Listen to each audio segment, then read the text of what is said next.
Folks, welcome to the Jake Feinberg Show, and I'm sitting here at the Center for a Spiritual Living, church in Inglewood, California, with, an unsung hero of the community and the music world, Harold Johnson. It's an honor to have you here. Good to be with you, Jake. Good.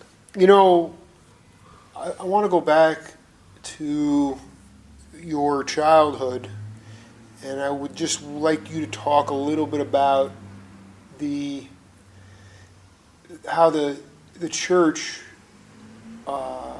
was used. Not used, that's the wrong word. How did the church help you foundationally in music, and the spiritual part of it, and also the humane part of it? How were you raised? And how did it strengthen you? Well, I'm a son of a preacher man. Born in San Antonio, Texas, in the home of the Crusaders, Joe Sample and everybody. Is that San Antonio?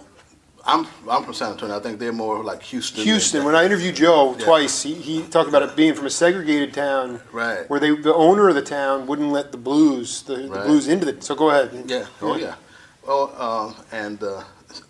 of course, San Antonio is my hometown, and we moved here when I was young, and my father started pastoring. It was called to a church in '59. I was 9 years old. I had already been playing and singing in church at 5 under another pastor, and I was taking piano lessons from another giant. Her name was Irma Lawrence. She was a jazz pianist that a lot of people don't know about. She's from the East Coast. She was a jazz pianist and a public educator. And at the age of 5, I started formal piano lessons and theory with her. There was a conflict because she was a outgoing Catholic that she was light years ahead of, I guess, my family socially. She had been specifically like what? Well, already educated. My family, my father and mother, when they came out here, they continued their education. And my father retired as a teacher, but when we came, my mother, continued her education. And she was a beautician, and then she, sold homes for Central 21. But she was already involved in the Urban League. She was she was a pre-NAACP person. Right. Right. So her thing was, she the church was okay, because it gave me a foundation where I could practice on people every week. Kind of sort of, So well, absolutely, it was a place to get secure. Yeah. So, but there was 2 churches though. I had a choice between my grandmother, which was Church of God in Christ. Church of God in Christ then were, the drums and instruments. They were into more instrumentation than other churches. They were the innovative ones, and the other churches, instruments in the original black church, traditional black church, was an abomination. It was not. It was something that belonged in the nightclub. When they brought the piano in, I mean, that was like in the 30s. I was like, what are you doing? This is not a. It was sin. Yeah, right. Well, interesting. And then my dad, during that time, he was also singing with a quartet, singing with quartet group. Quartet singers, they were the Gospel Temptations. That's not their name, but my mother. I was going to say that's a pretty lofty name. Yeah. And my mother, grew up, with her brothers and sisters, the Johnson singers, and when she was growing up in the 30s, they a family group that sang all over Texas, So. The music, I was destined. I mean, I got it honestly, and the mother saw to it that I started right into it, I want to go back to you said the conflict was between you were getting this sort of, you were getting this education, worldly education from this teacher, Right. but your folks were behind the curve. Is that what the conflict was? Yeah, well, there was my dad, he only thought about the church. Everything else wasn't serious. It was, but my music teacher, she was just the opposite. She said, no, that's not serious. But what I'm talking about, your career is serious. Mm-hmm. So that was it was a very, I didn't bring the two together, but I had one on the right and one on the left, and I'm in the middle of it, so. And how old were you, 10? Well, I started with her with 5. Well, I was just going to say, it's like. I was like 14 when I finally said, look, everybody, I'm doing my thing. I was 13, I'm doing my thing now, and everybody, everybody gotta give me room now. Yeah, like give me some room, man. Yeah. So. That's fascinating because now that makes more sense because for a little background for the audience, I came across an LP, Harold Johnson, Wide Open, on Review. It's going back a couple months, and I said, boy, this name does not, this doesn't stand out right away. And before we get into that, but the idea of meshing the Gulf Coast sound, if you can talk about the Gulf Coast sound with the gospel and the blues, that is the sound that I hear in your music. Where did that Gulf Coast sound come from? In the 60s, in the mid 60s, let's say, when I started my first groups, 64, 65, it was Mongo, Santa Maria. It was, Johnny Palomo. This was, L.A. was a Cuban Latin, haven, and everybody had congas. Not congos. Look, I've been corrected 100 times. Congas. That's right. I learned that too. It's conga. Yeah. And so, so when I started mine, I had to have that. I had to have the congas, and timbales, and so that was just such a part of L.A. during that time, and not realizing, it was later when I realized, I said, wow, there was an Afro-Cuban Latin, situation going on here. And seriously deep stuff, man. Yes, it was, and it was, and it was a time, because when you, in live festivals, live, performances, all you have to do is just, let the Latin, let the Congos, you just have it, and the audience would go crazy. That's what they were missing. They were missing some roots. It was missing some, and some rawness, and that's the part that they loved. And I said, whoa, okay, it's the rhythm. It's, very very important here. It's chop and clave music. Yeah. And that is after interviewing 300 musicians from your generation. It's that rawness, it's that imperfection, it's that beauty within the spiritualism, the love, right. Needing the mathematics, understanding the need for mathematics, but this blending that was happening at a period of time that I wasn't even alive is the most magical thing, and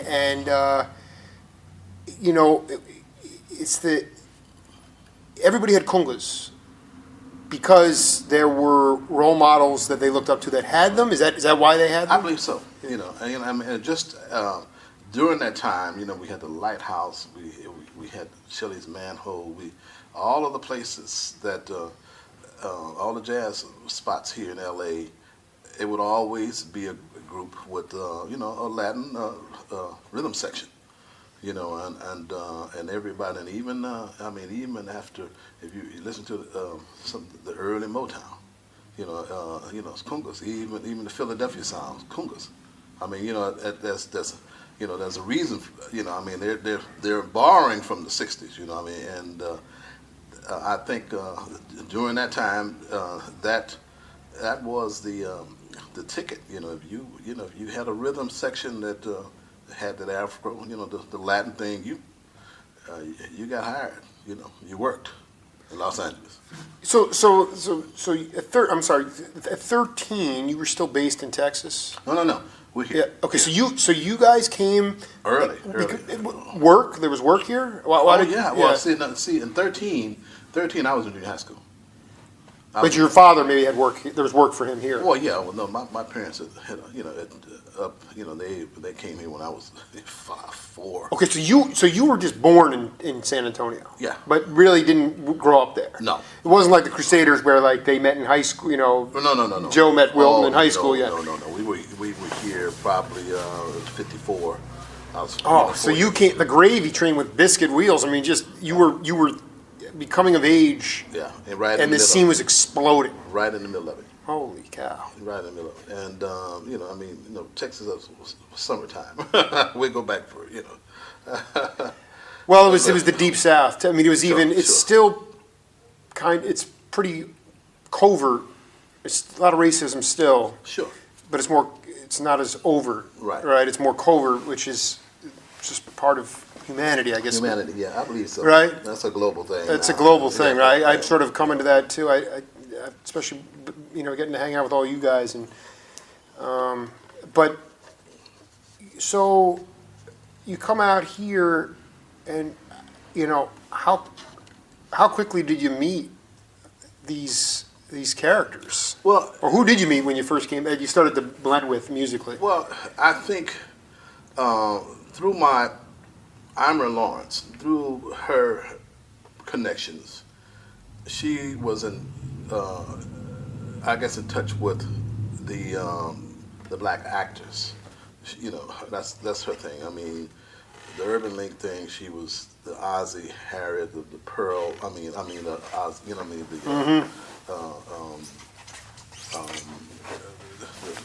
I believe that's really got me into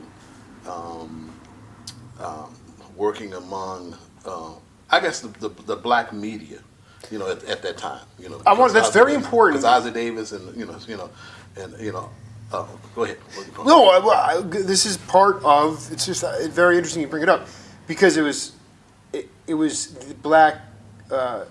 It was the entertainment. Right. Was there was so much crossover. You had comedians with musicians, Right. with athletes. I mean, Right. Wilt Chamberlain owned jazz clubs, Right. which then turned over. Richard Pryor would do stand up with Calvin Keyes at Larry Gale's Coffee House. I mean that. Right. You know what I'm trying to say? Sure. I mean, it was this.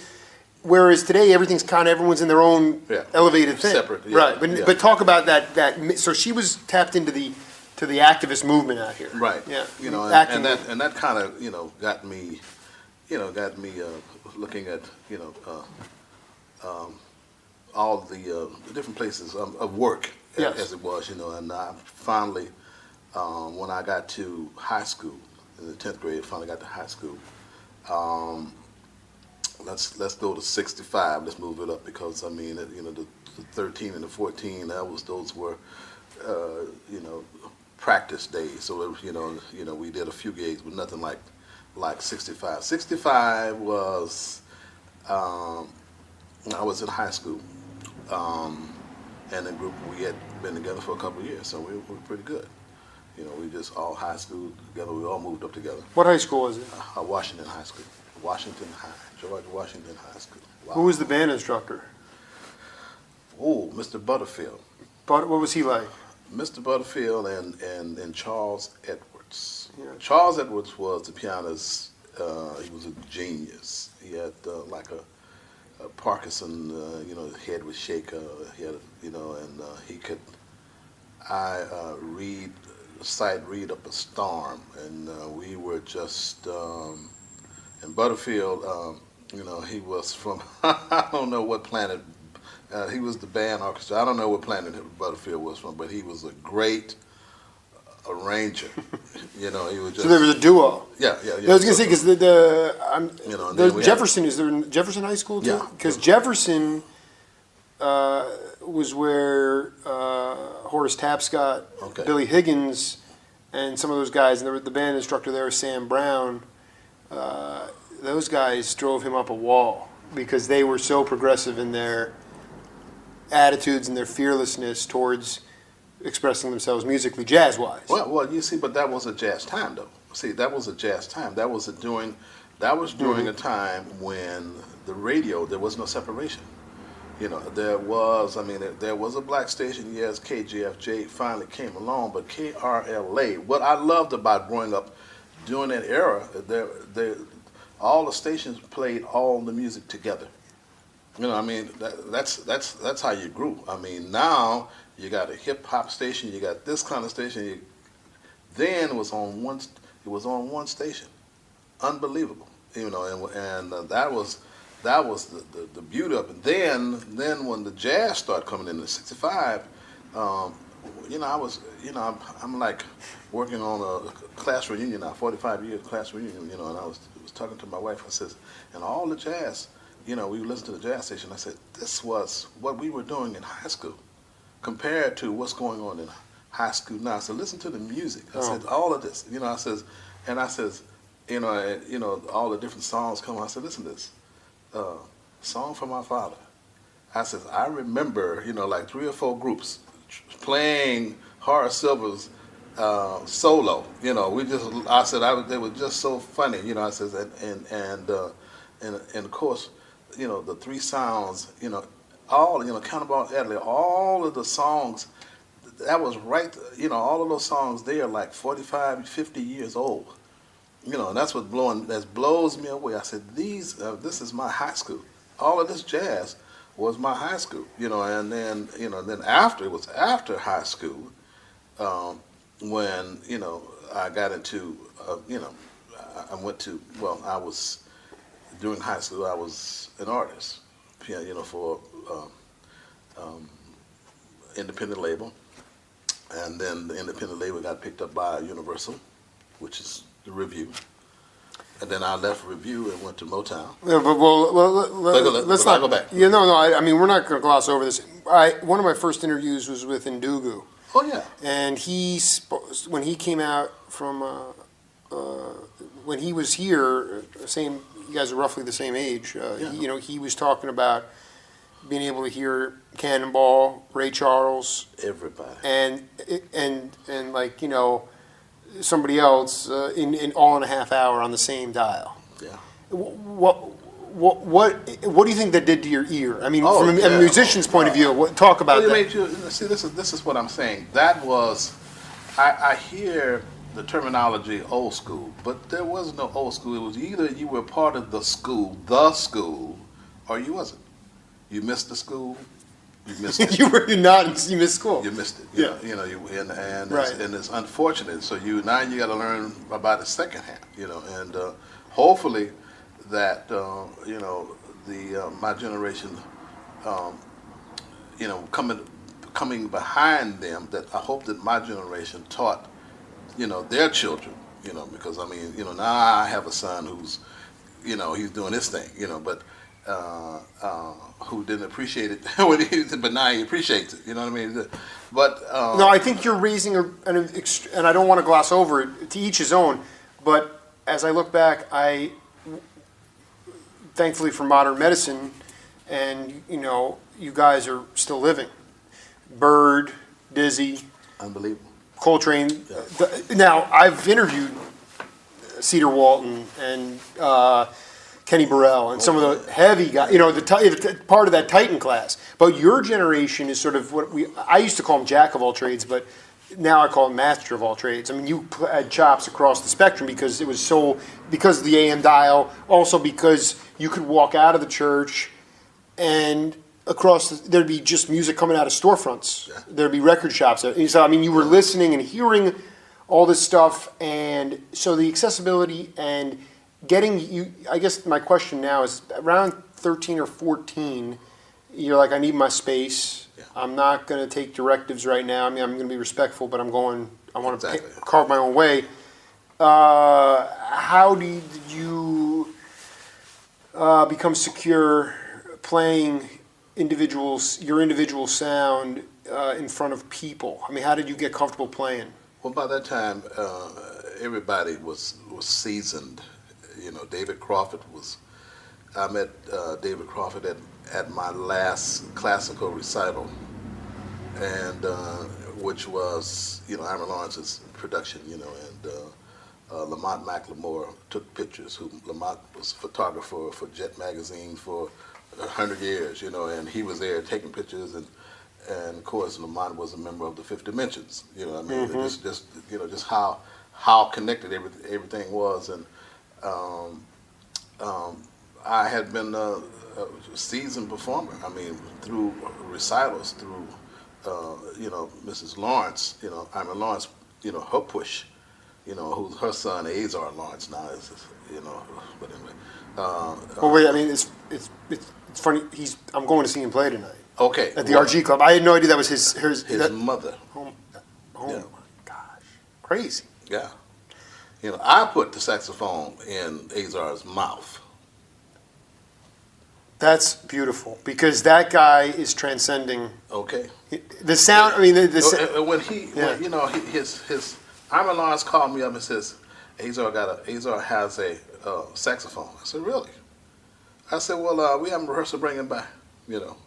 And she brought him in. He was playing everything all over the place, you know. But and we laugh about it at first rehearsal. When you come in, you know this because, you know, what are you playing? But you know, he got it. He got it together, and we let him, you know, let him jam. Right, that's beautiful. Yeah, it's beautiful. You don't get down on somebody. You just you let it. You support them. Yeah, you let him. You know, and that's what it was. And a history, of course. You know, I mean, as. But I laugh about that. There was a lot of people. You know, we started in my bass player's den. You know, which was kind of who lived around the corner. You know, Jim Nash, Larry Nash, brother. I didn't know he had a brother. Oh, Jim Nash was the bass. He was bad player. Yeah, he was the bassist. But Jim was you know the Nashes. You know they had genius. You know, so they had other things. And Jim Nash, you know, worked for NBC as a news commentator or gatherer for. He wrote what the news reporters reported. He was also an upright bassist. Yeah, I see people like that now in media. They're economists, brilliant media pundits, and they love playing the upright bass. And you know, I mean, it's cool. Yeah, you know. And which was he's more responsible, you know, for starting the Harold Johnson Sextet. You know, the Harold Johnson. So let's just start. So you had him, and how would you classify? Well, let's not even do that because that's the problem with my generation. I don't know how old your son is. At 35, you know, he's 40. Yeah. Okay. So I mean, everything is. This is a very deep question, but did you, just from a global thing, he talked about the guy from the Fifth Dimensions taking photos, all right, and this kind of homogeneous, this familial quality that Azar's mother knew about within the African American community, and it was all kind of interconnected. Right. Do you remember points in history over the last 30 years where something in your gut, something happened from a policy point of view or from a society point of view that you saw these things getting stratified, getting separated, more tiered off? Or is there really no boogeyman? Is it just a natural evolution? I'm trying to get perspective on that. You know what I'm saying?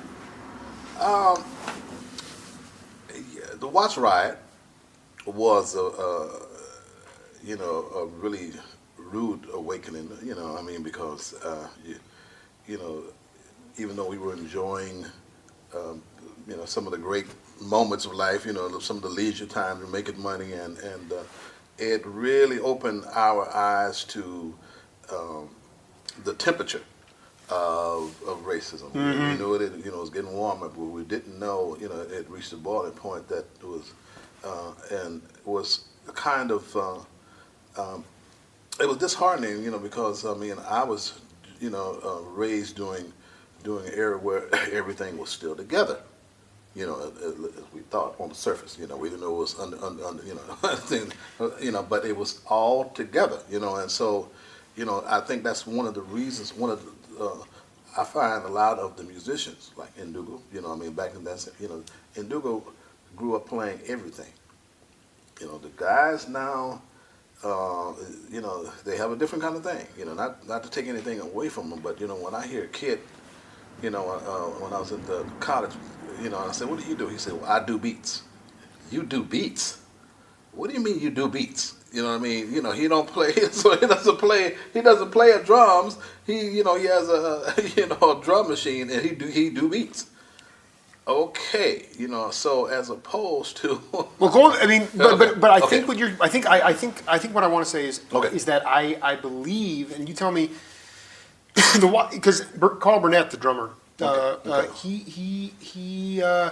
he said growing up in the projects in South Central, these are different kinds of projects. But when they heard about that boy, his name escapes me now, driving, whistling at that white woman. yeah, Emmett Tiller. Okay, when he got lynched, Yeah. that was a wake up call in his projects Well, because he's like, I didn't know what anything was like. I Yeah. mean, you guys were kind of in an enclave here. So the Watts riots came. Did that break some hearts? Did some people spiritually die? Well, let's go back to the Yeah. Emmett Till. Yeah, okay. Because that's something that affected my parents in a way that to hear them talk about it. Of course, it gave me a brand new, and then of course going back and forth to Texas, experiencing different things. Okay, but then here, it wasn't. It was the same racism. I mean, they didn't wear sheets, but they wore 3-piece suits. So I mean, you recognize, it comes out, but Different looks, same thing, Yeah. But I think it was a lot of social things were happening. Like let me give you an example. Trayvon and Zimmerman. Yeah. Okay. That's the same case, right? Okay. Yeah. Yeah, So, right. Okay. Let's move this back. Yeah. To 40 years. Let's say it didn't happen. A few months ago. Last year. Let's say let's move it back to the 60s.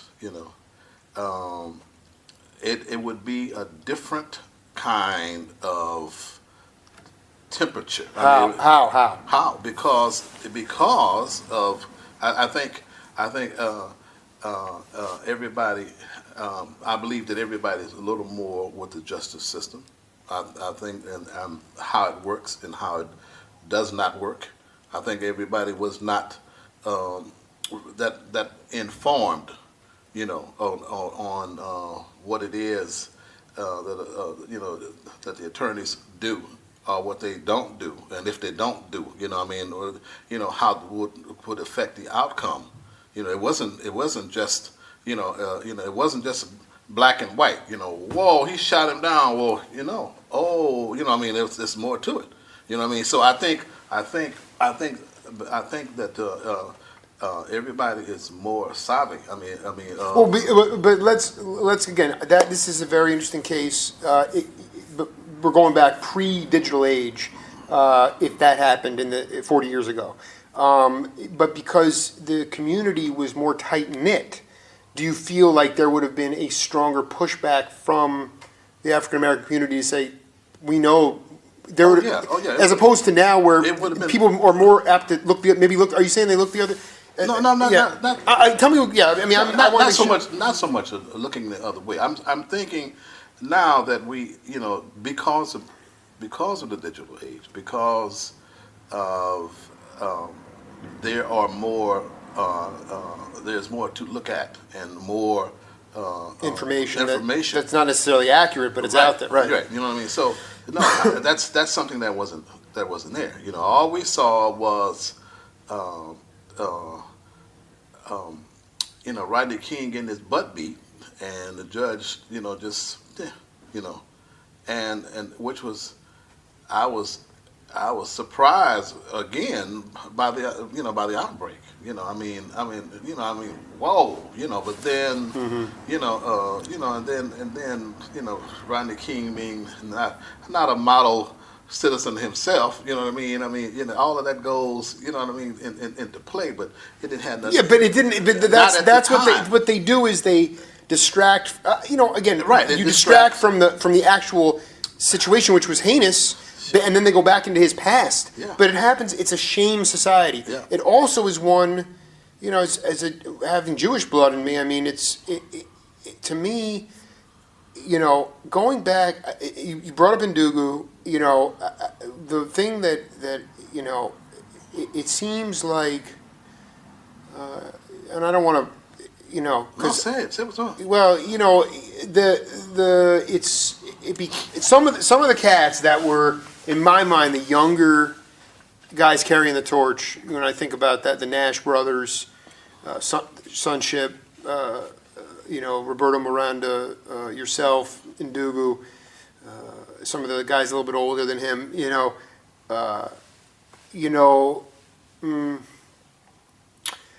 after a while, the passing down of the roots of the music, how to play the music to their kids, there's been some links in that chain that have been missing. Right. Which is why you talk to this guy, he's like, I do beats. Nobody, they're taking stuff they're breakbeating stuff that was already done. Right. And we've become a more corporate, more litigious, more desiring of money, when in the past you guys were buying each other's records and supporting each other, jam sessions. I mean, it was a community. Plus, you had a chance to learn from, you probably have stories of, you do, playing with those bebop guys, the swing era guys, and that was part of the community. Well, the thing, somehow that got pulled apart. Well, it was.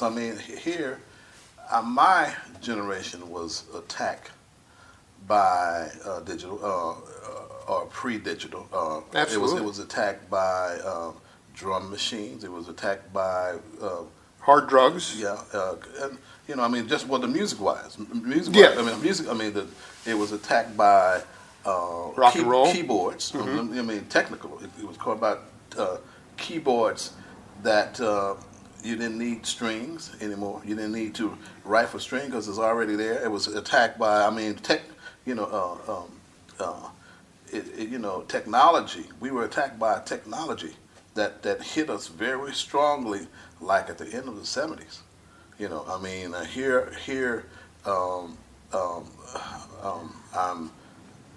I moved as a ranger, strings and horns. Well, when the keyboards came out to do that, you didn't need all that. The synthesizer, synthesizer. And the same thing from the drum machine. Now, there used to be on vinyl, there was a set of records called, I think it was Dewdrops, or Drum Drops, or something like that. Drum Drops, yeah. Yeah, and James Gatson, Ed Green, they recorded these guys. The first drum machine that was marketed, recorded James Gatson. Now I got to put James's name out there because a lot of people don't know, that they that's James Gatson. We talked about that. He said, and a lot of the guys we get together and we talk about the stuff that we've done and we didn't get paid for it. Right. You know what I mean? Right. He was the King Harrison, the conga player from King, a beautiful cat. He was on my show, and he said James had perfect time. It was just metronome. Yeah, and so they like to bring King in too because it was the perfect. Yeah. Perfect. And you got he had a lot of Melvin Webb was we call him Bigfoot. So everybody had but James is just he's phenomenal. We talk often and just to say hey, that we. Work is not like it was then.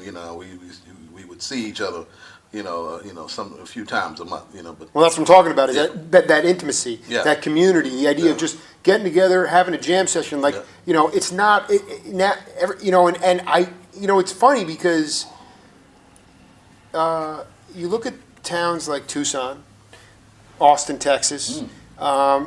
you know, there in some of these, like where there were these seeds of massive activity, of improvisational activity, like what you were doing in the late 60s in LA, or what was going on in New York, where these cities now have really, they need to regrow. And in actuality, the urban centers are taking a break now from the spiritual side.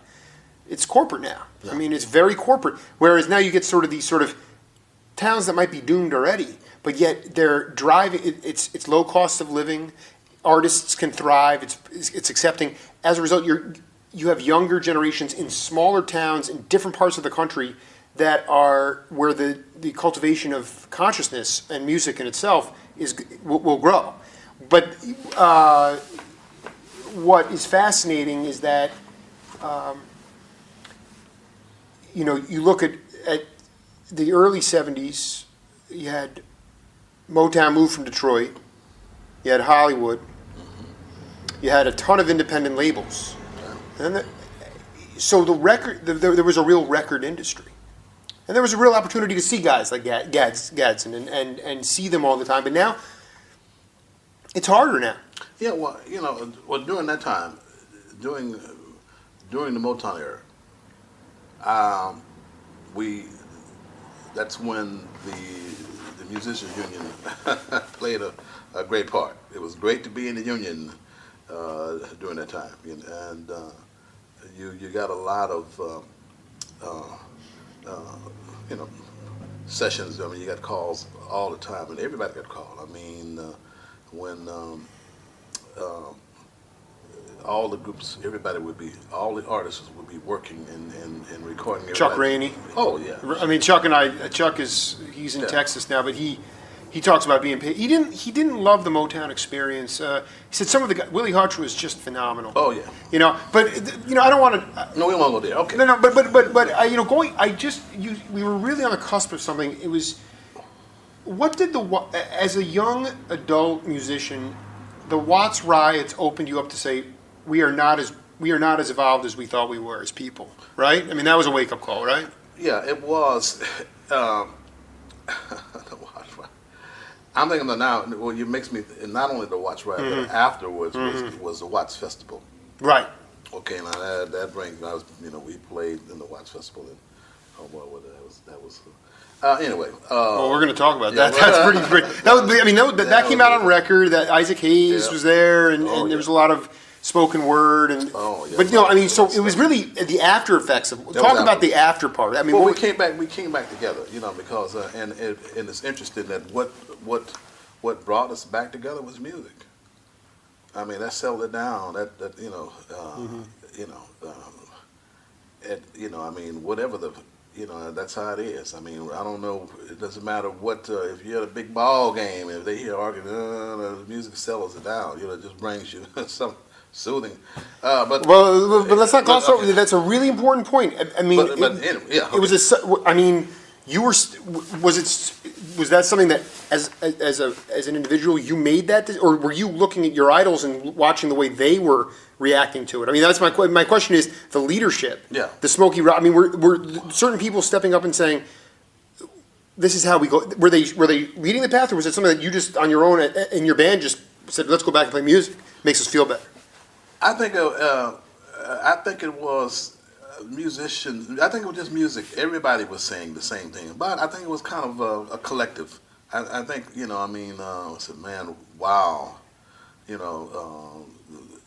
can remember rehearsing, calling rehearsal in L.A. It smelled like burnt wood, and we were like sitting there like, man, and then we were playing and talking about it. Man, did you, wow, and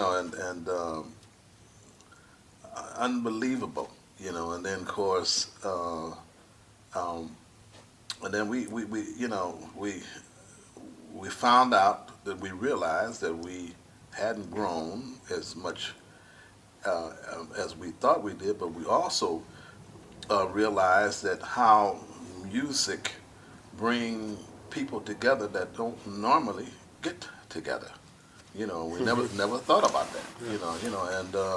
And that was... Yeah, I think that's a really important point. It Yeah. bridges all types of, And it just bridges all human beings. Yeah, Right? And some people say that music is is a language, but it's really not. It's a phenomenon. You really can't put what it is. Amen to that. You know what I mean? It's a phenomenon. And so I but like I say, it's just when the music started. There was a DJ that used to come on. His name was Montague. Montague was a DJ that came on I think it was KGFJ, and he had a saying, "Burn, baby, burn." The music beat was jamming. He said, "Oh, that's hot, baby. That's hot." And he goes, "Burn." And the day that the riots broke out, he said it one time, and he said it kind of soft, "Burn, baby, burn." And like he didn't say it anymore. He changed his whole. That changed his whole, and that was his hammer. That was his. Right. But it was too close to home after that, right? He couldn't. He never said it again. He was a Montague. So now then it turned. Then his new thing came over. Have mercy, Montague. Well, say it, baby. Have mercy, Montague. But burn, baby, burn was. Everybody just took from that. Disco Inferno, burn, baby, burn. I was saying that this morning. Yeah. But that was from a DJ. That was a DJ named Montague. I don't know if Montague. I look at the leaders, the stratospheric soul cats. The Watts riots were like 72. Was that? Oh no. Late 60s. Yeah. No. Yeah. 66. 66. So even into the early 70s, I look at Curtis Mayfield. I look at Donny Hathaway. Oh yeah. And I'm listening to this. Oh, that's a different kind of. But their messages were clear. Yeah. The messages from Mayfield 4 years after those riots was, we're all one people. Yeah. I mean, it was a clear. It wasn't an. What was powerful about it? It wasn't saying we fought to get out of slavery, and you're saying no, we're just past. We're not allowed to go this. We're only allowed to go this far. Well, it wasn't yelling back. It was we're coming back with love. That's the thing that was amazing. And you tell me, because to me it's a bit when I listen to "We the People Who Are Darker Than Blue," or and that wasn't angry vitriol, and that's pretty strong to be able to come back in the face of that kind of racism and say, oh, actually, we're going to love you more. But see, the thing that Curtis, you have people like Curtis Mayfield, you have people like Norman Whitfield, you have, these were different kind of cats. Why? Because Curtis, his music was telling everybody, listen, you not to, there's a new slavery, and you don't become enslaved, and that was, I think everybody missed Curtis's message. One brother fighting another, don't stop killing each other, like that. Not only that, but drugs itself. Right. Not only that. I mean, not just the violence, of course, but along with that, don't get hooked, and that was a big, when you listen, if you just play all of his stuff, all of Curtis's music, the message at the end was, and of course, Jerry Butler, was saying what Curtis Mayfield, the original, one of the original impressions, yeah. Their message was clear, and I hope if everybody was really listening to him. He had a different kind of, he was warning us, so some of us listened, some of us didn't, some of us continue to get high and whatever, listen to the message, man. There's a subliminal message here, What is so engaging to myself and a lot of other younger musicians, Marvin Gaye also falls into that category. You guys, of course, you took it for granted. It was too right in your face. It was right then. You couldn't appreciate it. Having the time True. But to us, it's like, holy cow, you have real people making real music together, intimate. It's about love. The messages are pure. They're not static. They're not superficial. It's not milquetoast. It's not to cut a $3 million, so you make $3 million dollars. It was about. I just say the most powerful thing you listen. I mean, the Donny Hathaway stuff. 73. These strings and guitars, and he's talking about. This is a guy, probably manic depressive. You had a lot of problems, but it's like the guy's talking about the stuff he's talking about. I'm like, that's what we need. We have no. They talk about America now. The body of the car is sleek. The body is, not my body, but the body is strong. You look at LeBron James. These are strong, cut people, but inside the car, no soul. Sure. So the soul, in some ways, what I'm trying to get at is, I look at you guys when I see. Right, I don't collect my period of time that I'm researching, that I do my show on, that I research on, that I interview, 63 to 73, because it was after what we're talking about, where FM radio got ripped, record labels became non-existent, LPs fell off, obviously hard drugs, but then. And then Joe Sample, we did 2 mammoth interviews, and he said to me, Reagan was starting it, obviously, as the governor, demonizing institutions, intellectual institutions, art, minimizing the significance of education in art, music. But the thing is that when he got in, the mentality of the country went from, I got mine. Why don't you have yours? Right? That's what Joe said. Direct quote from like 1980, about 81. All right, and I feel that. I am not a musician, but I feel it in my. You can just speak. If I'm sensitive but enough. You're right though. Yeah. He's right on it. And let me go ahead. Let me say this about. I got to go back to Joe Sample, because when I was in high school. I took some piano lessons from Joe Sample. Do tell. That's classic. Okay, and they wasn't the regular kind of. It wasn't. It was $20 a chord. I would hear stuff and I say, Joe, the artist would put the record on and say, man, what is. We're trying to figure out what, and and he, and he said, well, it's gonna cost you $20. Okay, fine. Okay, so corporate. Yeah. Let's talk about Joe. That's my teacher. How old was he? A few years older than you? Oh yeah, he's older than me. Okay, I was in high school. The Crusaders were already established. Yeah, he was. They were. He was living still on 76. He was still in Inglewood, and they were still rehearsing at his house in the den where his piano was, and He played a lot of organ too. Yeah, I never heard him play organ. Wilton was talking about the idea. There was a period. Wilton played bass. Wilton got his bass from this guy Lieberman, Harry Lieberman, a club owner, gave him an electric bass. But for a while, really? Wilton played. Yeah, I've interviewed all of them. Played on a whole lot of my sessions, boy. I said, I'm trying to tell you, I got one. Oof. But anyway. No, we got it. I was kind of hoping we could meet over here. I kind of wanted to hear some of these because you listen to these guys. But the sample. Let's go with the sample. Continue with sample. He was playing $20 a chord. $20, yeah. And that's he would always laugh. He says, I hate to show you young guy, you young cats all my stuff, man. I don't mean it's done, I said, oh man, nobody's gonna ever take your place. You Joe Sample. He said, oh, talk about a mess to me, but $20, and I better get it real fast, and because you don't do it one time, So thank you, Joe. I'm out of here, And he said, boy, and he always said, you young cats are gonna take my place. And then when I came to Motown, it was recording a song.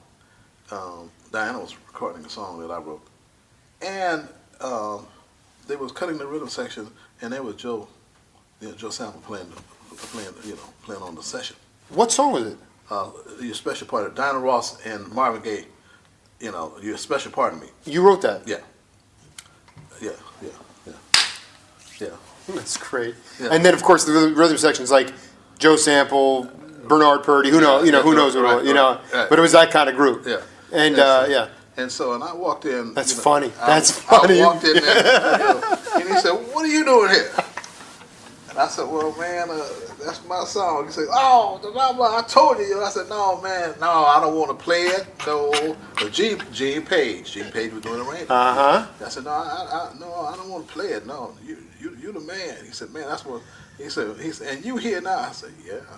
And he got on my case because I left review and he said that was a dumb. Well, we're not going to go there yet. Okay. The idea, Yeah.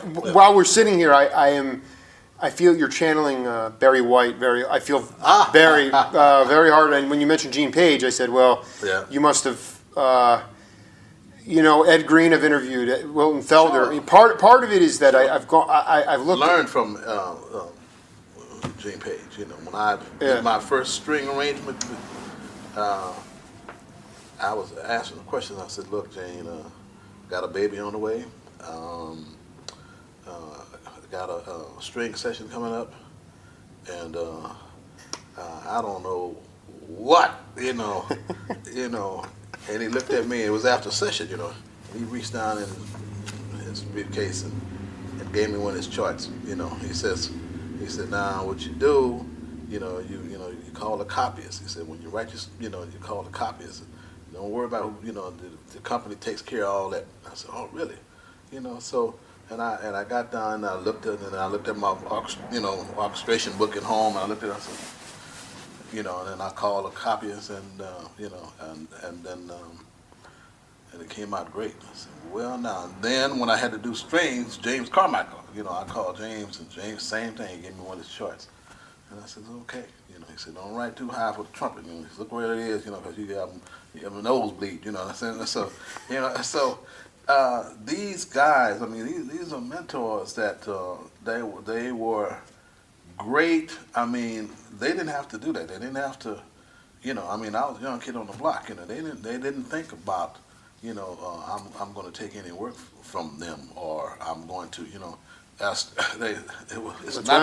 not like now. This is a whole different kind of thing now, But then it was, It's not a healthy thing now. No, it's not. It's not because if you could put Joe put it best when he said, the motto became, "I got mine. Why don't you have yours?" What was the motto of Gene Page? It was, "I'm secure with myself to. I want to pass on the legacy before." Yeah, right? Absolutely. At the same The time, music is bigger than me. Yeah. What would be the motto of that? Well, I went to Gene Page's funeral, and the Love Unlimited Orchestra was there. When they played.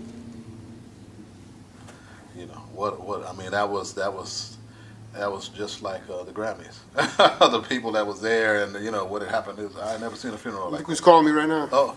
Big Black. Oh, yeah. The conga. Yeah. But Yeah. So if it was that sort of. That's what I long for. Oh, yeah. Well, is the team concept. It was a fraternity. Yeah. Okay. That's sorority. There was some women in there. It's sorority. So that's to me, and you can refer to it as old school. As like I said, well, no, you're right. It was sorority. It was part of that. Then you were very fortunate. But now one of the problems is that everybody during that time did not pass it on. To their children. You're making a major point, right, Harold? This is wide open right now. Yeah, and it's true. They did not, and I was scared to death because I passed it on to my son, and he didn't use it, and he just now starting to use it, and he's 40, he's 41 years old. I never, and people are. You're not the only. I'm not gonna mention. Yeah. There are other cats out there. There's a guy like Chester Thompson. Okay, the organ player. Yeah. Right. Chester, a mass of humanity. Monster chops. Yeah. And I remember him telling in our interview. He's talked about his son being a bass player. He said he's good, But he didn't go any farther than that. I mean, and I think that I'm confounded by the idea of saying, how is it that these guys who were marinating in this ambidextrous world of multi-genre, multi-ethnic, beautiful melting pot, well, what happened? You know, what and I say, okay, so the leaders before them, Dizzy, Max, Art Blakey, Miles, you know, I but think, the thing is that it was easy somehow. The leadership and most importantly, the values in our society were more grounded. It made more sense. It makes more sense to me than whatever we're living with right now. I think I don't know about anybody else, but I think my mistake was that I put so much in my son too soon and too fast. I think he blew a fuse. Really? So you were very involved with him, though? My son played drums and sang at his pre-kindergarten. Okay.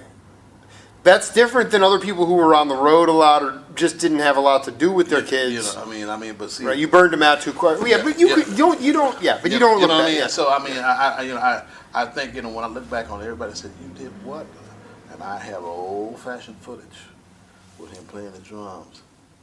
And we would do things together when he was, I brought a little Japanese set of drums, with real drums, real traps and stuff, little set, and everybody said, man, that's a bass. All the guys said, man, I said, it's a real set of the drums, and there ain't no toys, you know what I mean? And they said, where you find that at? I was, one. And I mean, he could play. He was reading music before he knew his alphabets. Do I don't know. I don't know that the Hall of Shame or, the Hall of Fame. I don't know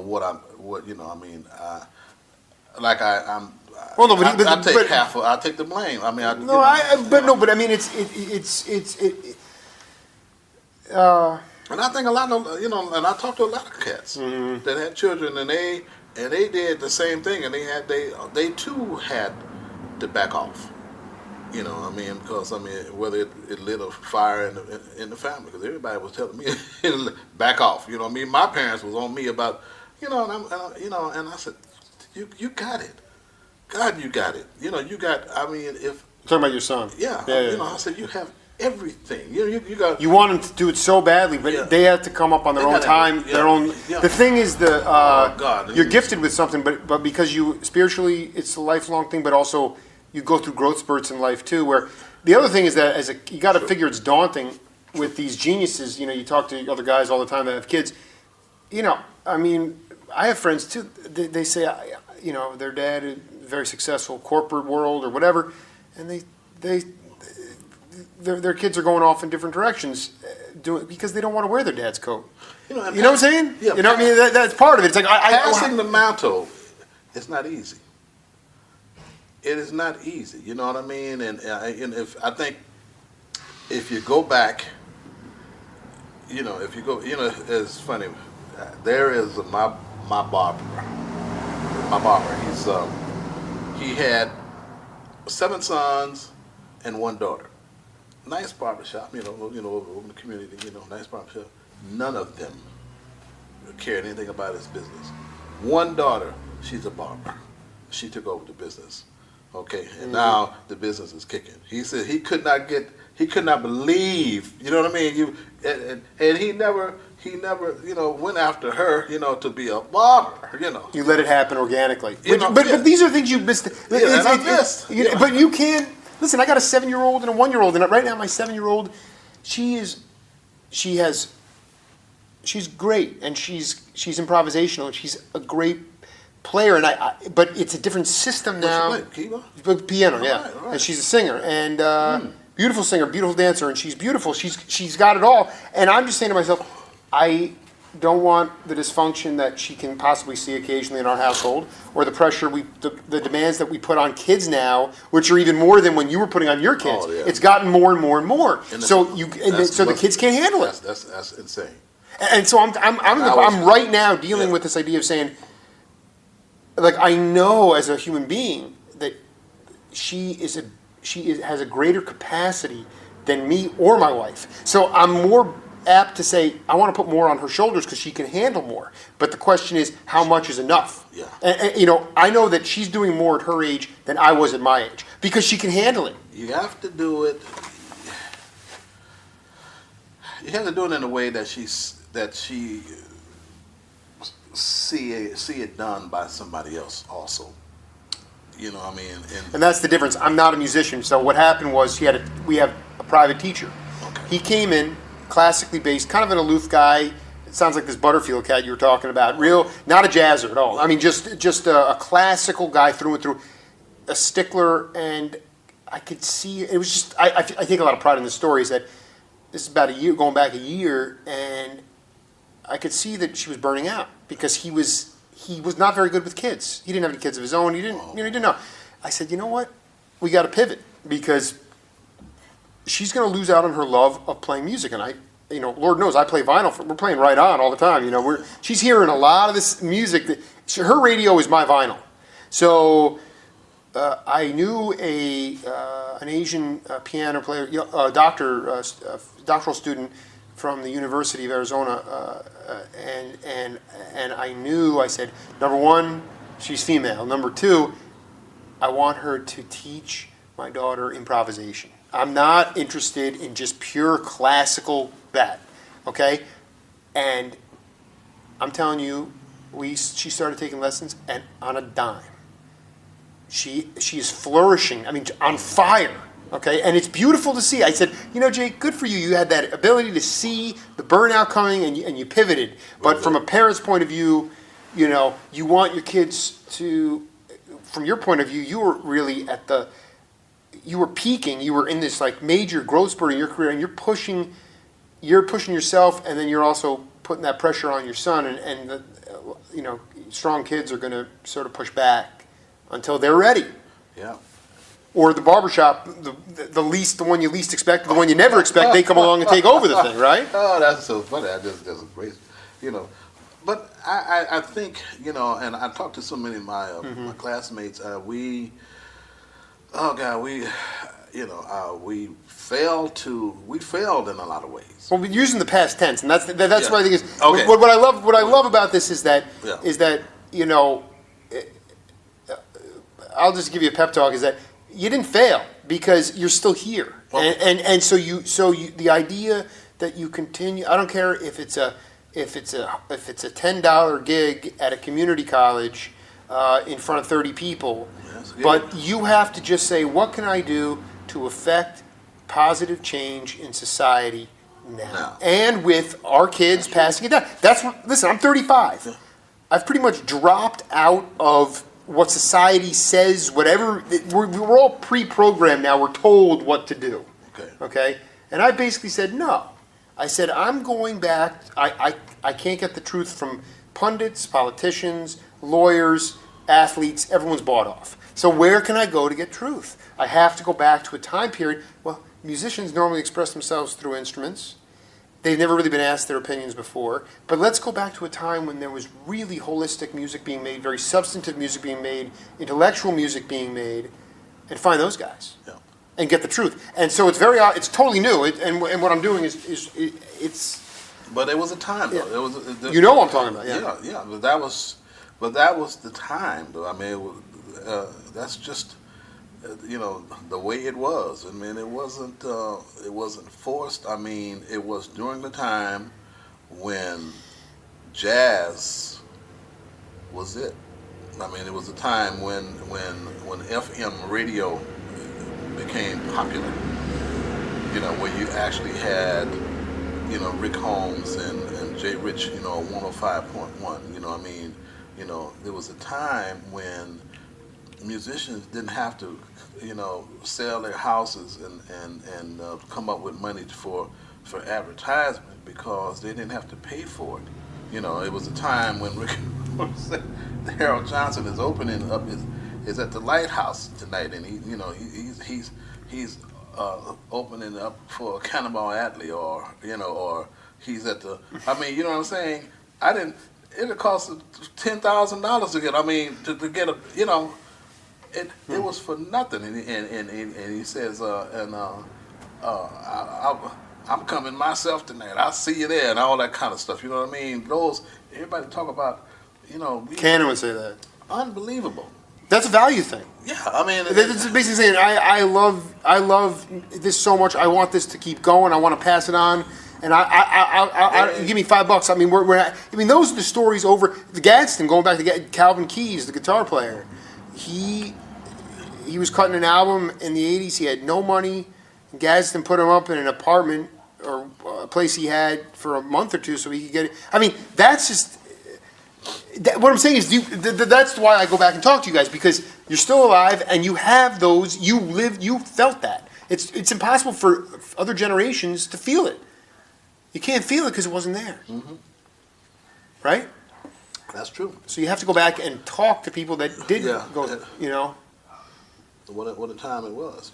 So now, first band. Okay. Jim Nash on bass. Talk about who else? Fill it out. Well, okay. James Nash. Jimmy was walking with his bass down the street because he was taking bass lessons. Okay. I'm standing on the corner talking to Ronald Rutledge, drummer. And I said, hey, man. Jim, he didn't know what we was going to jump him or what. I said, where you going with that bass, And he said, I'm going to bass lessons. I said, really? Can you play it? He said, I'm learning, And I said, well, when you finish, I want you to come down to 1833 and let me see what you can do, So he came down to my house, and we, the trio now, it's a trio, and we played. I said, man, you all right, So that was like.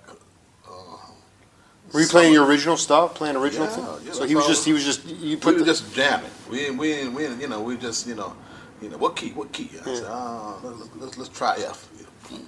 Yeah, right. So right. You guys are swinging. Yeah, So he says, man, he said, listen, the way my den is, is set up, for drums and blah blah blah, and he says, why don't we meet later on in my house? I said, okay, well, I'm going to call Louis Palomo. During that time, Johnny Palomo had a band. Johnny Palomo was cool. He was Cuban. I don't know that name. Oh, Johnny Palomo.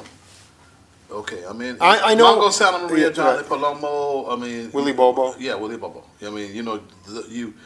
If you would listen to 105.1, you would hear those three names all the time. Johnny Palomo was insane. That was just going on in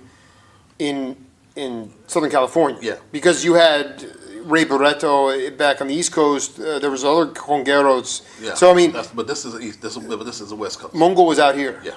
He was always playing at the Lighthouse. Yeah. And cool. Those are some great guys. But anyway, so and I says, I said, okay, well, I'm gonna call Louis Palomo. Johnny Palomo's son. He said, really? So that night we met at Jimmy's house. Larry wasn't playing nothing. Larry couldn't play nothing. He wasn't trying to do nothing yet because it was a little too, it was too soon for Larry. He would, after we were finished, and Larry would get on the piano trying to get it together. Okay, so it wasn't until the second album when Larry really started, he started doing stuff, and Larry started playing the vibes. So the second album, I said, man, listen, I want you to play vibes on this. We were getting ready to do an album, He said, So, but anyway, so. Well, so the congas, the upright bass, the drums, and you that first. That's it. That was the quartet. Wow. You have tapes of that? I don't know. No. As a matter of fact, what is so insane? The very first album that was so noted that took off was one of the most poorly recorded albums in the history of recording, and Unbelievable. Yeah, no, the mics are a little distant from the instruments. This guy had, I think he had like 50 mics on 4 tracks. You know what I mean? And he had our It was too much. Oh God, we didn't.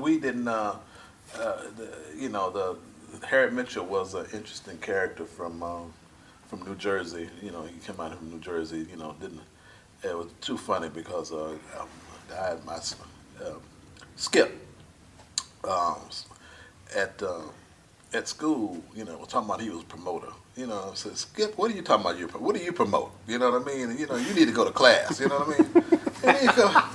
And he gave me a card. He said, look, I'm promoted. You know, big time. You know, and he gave me a card of Harry Mitchell. I said, who is this? So I called. So this is very interesting. I called Harry Mitchell. Harry became Harry Mitchell Enterprise. I called Harry Mitchell on Thursday. We brought my group over on Friday. Monday we were recording my first single. Sorry about that. Okay, that's how that happened. And when people talk about how you get in the business, that was crazy. Listen to what I'm saying. We met Harry on Thursday night. Monday night we were recording. Sorry about that. And I think in about a weekend it was on vinyl. It was a single, and it was recorded. The good studio. It was good sound. Not like the album, because he needed more time for the album. But then, he couldn't afford, that where we, cut the singles, so he went somewhere else. And my God! But anyway, was that so? That was with Motown or was no. What label was that? No. That was 3 albums came out before I went to Motown on Review. But I thought that was a subsidiary of Motown. No. Review is just independent. No. Review is Universal. That's. I'm sorry. That's what you said. Uni. It was a subsidiary of Uni. Yeah. Right. Of Uni. Right. So Harry Mitchell. Okay. So they picked it up. They picked up. So House on Elm Street became. That was we did the House on Elm Street was recorded on. Was it quartet? Oh no. By that time it was the sextet. Yeah. No. I want to go chronologically. Okay. So the quartet. The quartet's the Palermo, Nash, on bass, you and Rutledge. Right. And did an album ever get cut with those guys? Not just the 4 of us. Okay, but okay, so from the 4, then we added David Crawford on flute. David Crawford. Oh, that's a household name. You know David Crawford? If he's still around, I'm going to need to get to him. Oh God. I don't know the name. Oh, David Crawford. Oh my God. Flute. Yeah. What were you you were so in the mix because you were using you were obsessed with the percussion and the rhythm and then the jazz. Yeah. Right? Is that it? I mean, you were just fusing that and then what were you? So I mean, that was just like but Hubert Laws and oh God, what's the other guy? Oh God, I can't even think of his name. The flute player at the time. Johnny Man. I mean, Running Man. Herbie Man. Yeah. My God, that was just okay. This was my last recital for Irma Lawrence. I played my last concerto. I mean, this is it. She lived up in Baldwin Hills. Nice home. All the audience is around the pool. And she has a den door open where the piano is. She was a tough lady. And the media were there. David Crawford was on. David was in the Junior Philharmonic. He had also he done some acting. He was on Dragnet. Wow. He was. His family. That was Irma Lawrence. The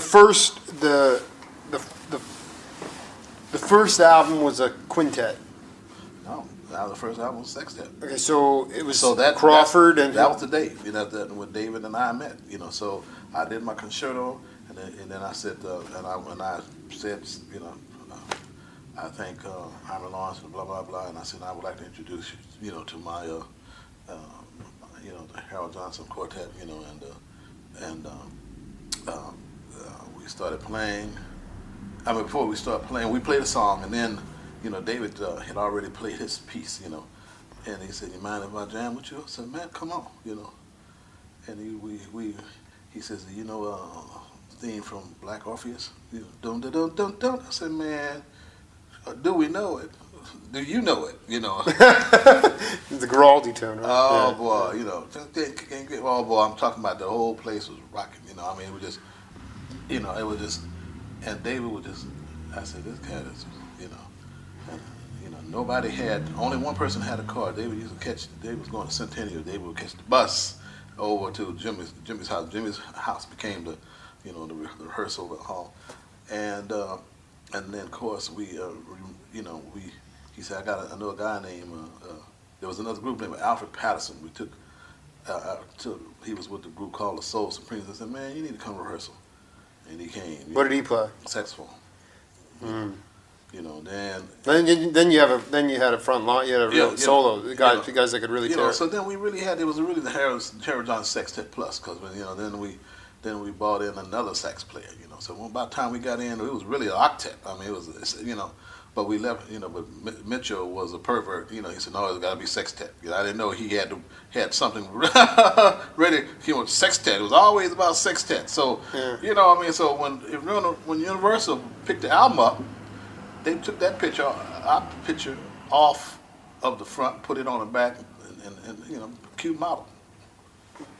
This picture back there. No. And this is and see this is the second album. They that's the second album cover. What they did there was what in the middle was another model. And the picture is blocked out. Her picture is blocked out. Yeah. Because she's in the middle and she's holding like 4 aces or 5 aces. Because the name of that second album was "Everybody Loves a Winner." And Who's that? That beautiful woman on the front. That's the first one. That's House on Elm Street. They took it was House. We were the black and white cover. They took that cover. Horrible cover, because I'm in the dark and you can't see me anyway. I look like an ink spot. We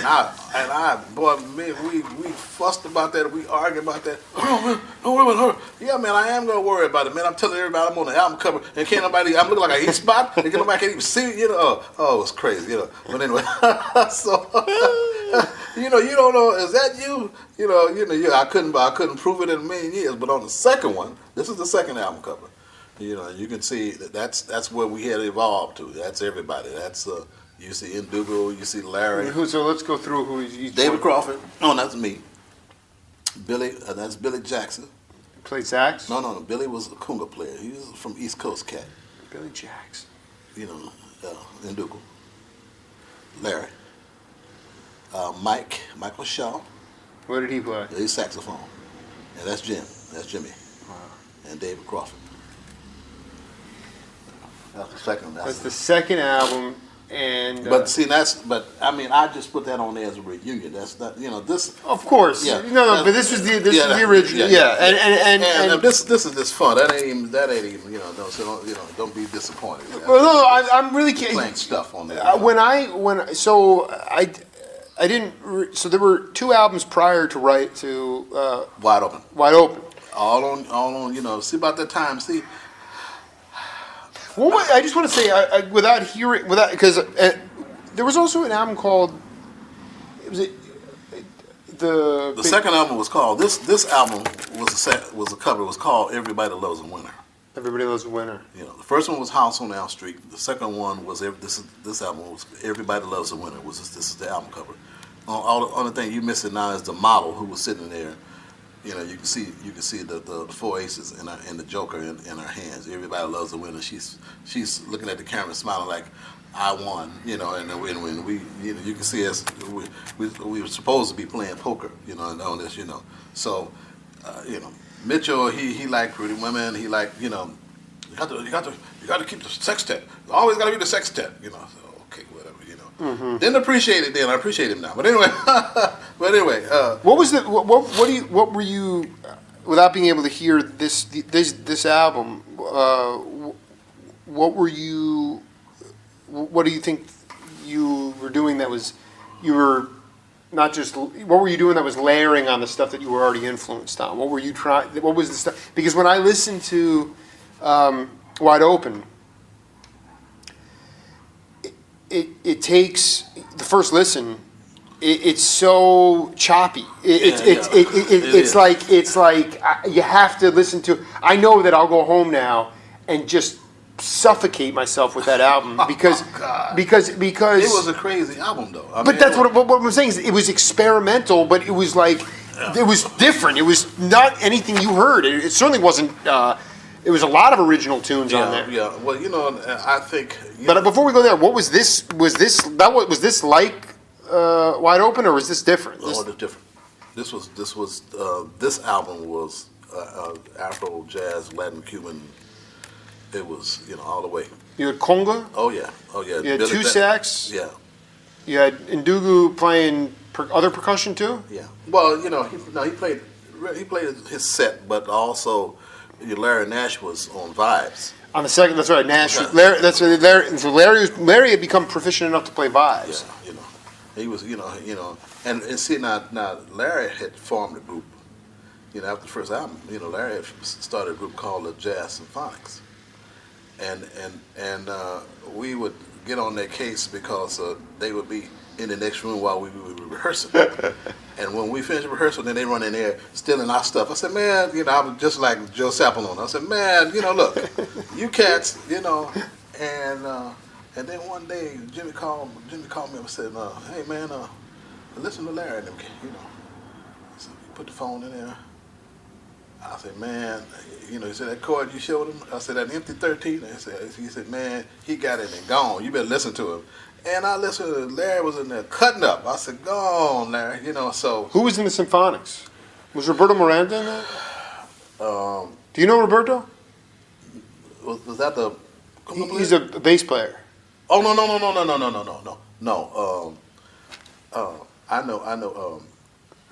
I know who. No, it wasn't him. No. God, Larry. What's that guy play? Young cat. Drummer? No. He had Woody Theus. Well, Sonship is the guy And he had, but the conga player, somebody, God. Aquabe, not Francisco Aquabe. No. He's. You would know the name. I think you would know the name because he. God. But what were they doing? They weren't doing a lot. They weren't doing different than you guys were doing. Afro-Cuban. Yeah, they only were together for a minute anyway. And Larry just went on, and started doing other things, But so they wasn't. They did nothing. How much did you love the Cal Jader groups? Oh yeah. McKibben, Bobo, Mongo. Well, here's the thing. Yeah. We didn't. When this group was together, we made money, as opposed to the other group actually sitting down and jamming and writing. This group we were working. That's the difference. So when we played. Did you tour California? Yeah. Go outside of California? Yeah, we on the West Coast. We did Frisco. We did. We were. Where would you play in San Francisco? A bitter. What's it? Both and. Yeah. Both and club. Yeah. And one more. In Oakland, it was called the Bitter End, or something like that. There was a Black Saint was out there. There's a bunch of places. Yeah. But no, yeah. So what would that be? How did you guys would go up there and you get to hang with Bay Area cats up there? Yeah. Too? Well, no. See, Harry Mitchell. Now, Harry Mitchell got to go back to Harry Mitchell. Is he still around? Oh no. Harry died in we would probably. I give him credit. He might have been anal and weird, but the guy scouted out. He knew what he wanted to hear. He really knew what he wanted. I owe, tell you about. I owe a great debt to Harry Mitchell because Harry he did some things right. Mm-hmm. You know, I He mean, had good taste. yeah, you know, he had, he really did. He first thing he said, Harold, Union, Harold, ASCAP, Harold. Well, he was BMI doing, we did BMI, yeah, Harold. You know, I mean, he was on this thing. So, what he set up today, I'm still receiving residuals. You know what I mean, from what he did. My parents didn't have a clue. When you look at Lawrence, Miss Lawrence, and you look at Mitchell, you're going to two major mentors. He kept you. He kept. That was the thing. Well, see, Iron Lawrence was a major. Was Azar's saving grace because she was already hooked up. You know, she would call. The president of something. I want you to hear. That's how she was doing the sextet for a minute, But I was too anxious. I said, you gotta, and then one of the problems with that group is that, that group is different from. I don't have Alfred. There's two saxophone players that's not on this group, I'm still trying to sort everything out. It's a little, right. It's a little hazy. Yeah. So the first album is the Harold Johnson Sextet, but maybe there were actually there was 7 people in there. Yeah, let's see. There were two saxophone players, Mike and wait a minute. Rutledge was on drums. Wait a minute, yeah, Ronald Rutledge. Wait a minute, it was more than that. Eddie Senegal, Michael Shaw, Alfred Patterson were saxophone players. Okay, 3 saxophone players and David Crawford on flute. Okay, and then Billy Jackson on that's right. How come you didn't go with Palermo or his son? He left and went into the service. And Jackson came. How did you meet Jackson? Jackson came up to me at a gig, as East Coast musicians do. I got my such and such in the car, and I want to jam with you, man. It's been my life. It's been, I said, what did he say? My life has been terrible. What did he say? No, something about I always wanted to play with you all my life. What the heck? You're like, what the heck? He said, totally over dramatizing everything. Yes, he was. And everybody was looking and said, what did he say? I said, you heard him. I said, I've always wanted to play with you. And he came in there. We said, kicking butt. And the thing about it is, he came in there. Now, Louis, Cuban cat, Afro-Cuban cat, he. Have you ever heard of Stephanie Spruill? Sure. Harvey Mason taught her everything. Well, okay. Stephanie Spruill and David Crawford. She's still around? Oh, yeah. I need to get to her immediately. Yes. And Bobby Porter Hall. Conga. Yeah, Bobby. I haven't heard. I may have seen Bobby in long. Bobby's. I don't know where she is, but I'd love to talk to Stephanie. She, these female. Okay. I don't want to say that when I interviewed Mace, and that guy is a he's he's legendary. But in those Donald Byrd sessions, Sure. she was playing cymbals, but so she had anyway. Go ahead. So how did she link? Well, okay. David Crawford went to Centennial, and so did Stephanie. They went, and when I met David, then of course through David I met Stephanie, and through and then we hooked up, and then of course Stephanie met Louis Palomo. And they hooked up and had a daughter, so, so, whoa, it goes, wow. It was just fire, everything was just synergistic. Just so much was going on. But he went into the service. It was beautiful stuff going on. Yeah, he went into the service, and that was, So, but something about Jackson brought up Spruill. We were talking about. I'm saying that, but Louis had already left. And he was more Afro-Cuban, where Jackson was maybe brought some different kind of chops He did because see, when when Billy Jackson came up, this cat had on a shirt and tie. He had a suit on, and we saying like, what? Who wears a? What were you guys? You had the shades on and the. And who is this cat come up here? What? You know what I mean? He is an insurance salesman. What is this? Right. And he came up there with his two congas. Took his jacket off and loosened his tie and played his behind off. Wow. He swung hard. And who was on drums at that point? Ndugu was. Yeah. Wow. And there's a lot of power there. Yeah, and I said, man, we were looking at each other. So, and then the thing is, because it was funny because Louis Palomo came, after basic training, he came back, wanted his gig back. He said, man, look, you left me, man. We were getting ready before we recorded the first album. What did you do? You left. He did. This was before the draft. Yeah. He got it. He couldn't handle it. He just out. I didn't understand that. He hooked up with Stephanie. We thought, well, hey, he didn't want Stephanie was powerful. And he didn't want her to sing. And I said, man, you're crazy. So it was. Yeah, he needed to go somewhere. But anyway. He's out his mind. But then he comes back saying, "Hey, I want in," and you're like, "Too late, Dad." Oh God! But so this is something that should have been on film. We said, "Well, man, he brought his congas and they battled it out. We were. It was a conga off. It was a competition to see who could play. We were at a gig. Oh my God.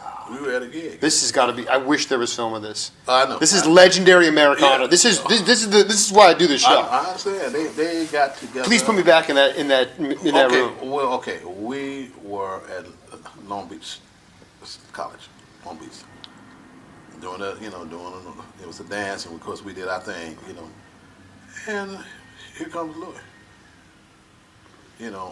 A man, and I said, what's going on, and he said, I want the gig, I want my gig back. And so Billy told him, well, man, you're going to have to, talk to the cats, where were you,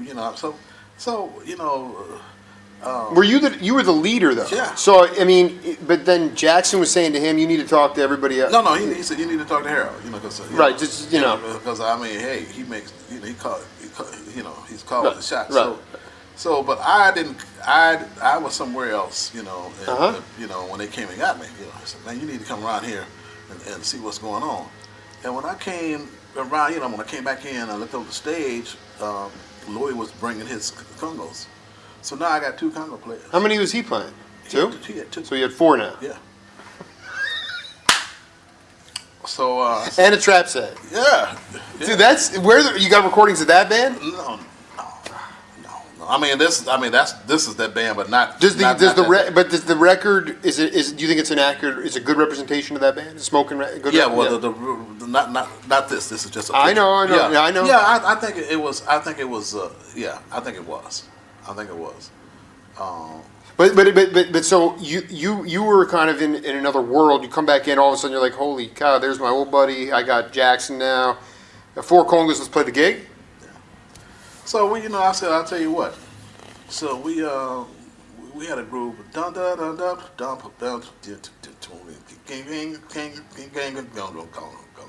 Indigata de Vida kind of thing. Yeah.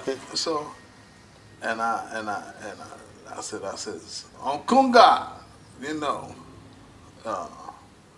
Billy Jackson, So Billy was doing his thing, Then everybody looked at me and I said, on Kunga. I'm the other set of congas. Yeah. Louis Palomo.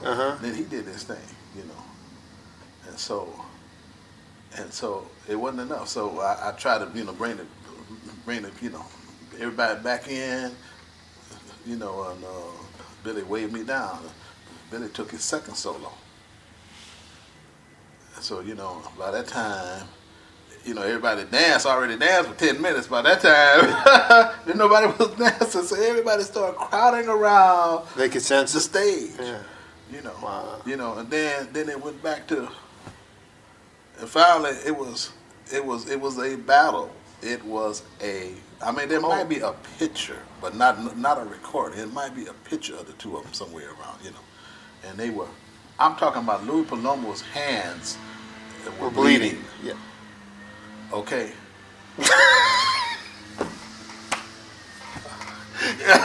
Okay. This is one for the ages. Yeah. But you always felt your leadership style was, let it be organic. We're not going to make a scene. Let's just play the music. Yeah, that's what I did. And you didn't have any worries that they were going to get unhinged or anything. I mean, I didn't. Truthfully, I didn't know what was going to happen. That was your personality. That was your leadership style. Yeah, I didn't know. Yeah, let's just do it. Yeah, and that's what happens. That's where the great art comes from, right? And it really that's what it turned out. And finally, when they got to finish, somebody got up. The guy, gave me the check. I said, well, it's over with. And then the guy says, ladies and gentlemen, Harold Johnson, seconds, blah, blah, blah, blah. So, I was in the car out of there. I said, and it's funny because we all have Volkswagens. So you kind of were like, I'm not even, you were just like, I'm not going to deal with this right now. No, I didn't deal with it. I didn't deal with it, because. Not then. No. That was wrong. And that was, as a matter of fact, that wasn't me. I wasn't going to deal with it at all because, I could bring in Harry Mitchell now.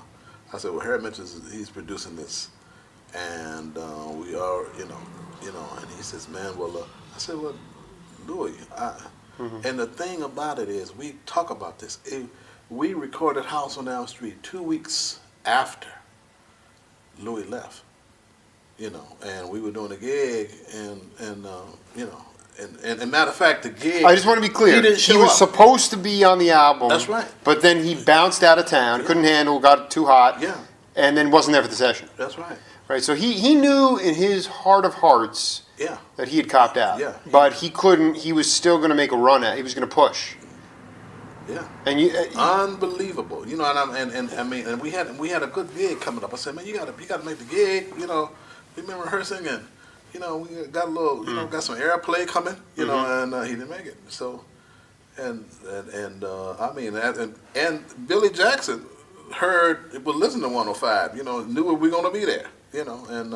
Hold on. Oh, this is so interesting. The gig.